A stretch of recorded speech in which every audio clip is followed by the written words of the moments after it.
Sir আসসালামু আলাইকুম। জি, জি।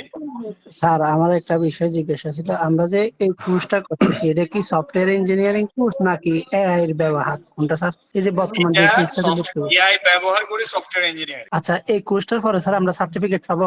আপনার সার্টিফিকেট পাবেন, আপনি সফটওয়্যার বানাইতে পারবেন, আপনাকে পরীক্ষা দিতে হবে যে আপনি বানাইতে পারেন তারপরে সার্টিফিকেট। আপনি না বানাইতে পারলে তো আপনাকে সার্টিফিকেট দেওয়া হবে না। তাই না? এটা একটা ডিগ্রি। এটা ৪ বছর ধরে মানুষ নেয় অল্প, অল্প করে পড়ে, পড়ে। কিন্তু এখন এটা এত ফাস্টলি করা যায় যেটা মানুষের চিন্তার বাইরে। স্যার আমি আরেকটা বিষয় বলি। স্যার আমি যদি আপনার এই কোর্সটা করে যদি বিদেশে যেতে চাই, সেক্ষেত্রে কি স্যার আমি আপনার সার্টিফিকেটটা বা এই বিদেশি হ্যাঁ, সফটওয়্যার আপনি ডেভেলপার আপনি এই যদি কাজগুলা কাজ শিখতে পারেন, আপনি যদি কাজ করতে পারেন, সার্টিফিকেট সফটওয়্যার ইঞ্জিনিয়ারিং এর ক্ষেত্রে সার্টিফিকেটের প্রয়োজন হয় না। আপনি কি, কি প্রজেক্ট বানাইছেন সেগুলো দেখালেই হয়। কি ঠিক আছে বলছি ধন্যবাদ বুঝছেন? স্যার। হ্যাঁ, হ্যাঁ। আপনি GitHub এ যদি আপনার প্রজেক্ট গুলো তুলে রাখেন তাহলেই হবে, আর কিচ্ছু লাগবে না। আপনি কাজ করতে পারেন কি পারেন না, এটাই ম্যাটার।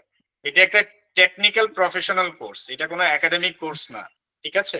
এখানে আমরা জি কাজ স্যার। শিখাই, কোনো থিওরি শিখাই না, কোনো গল্প করি না ক্লাসের মধ্যে। Thank you.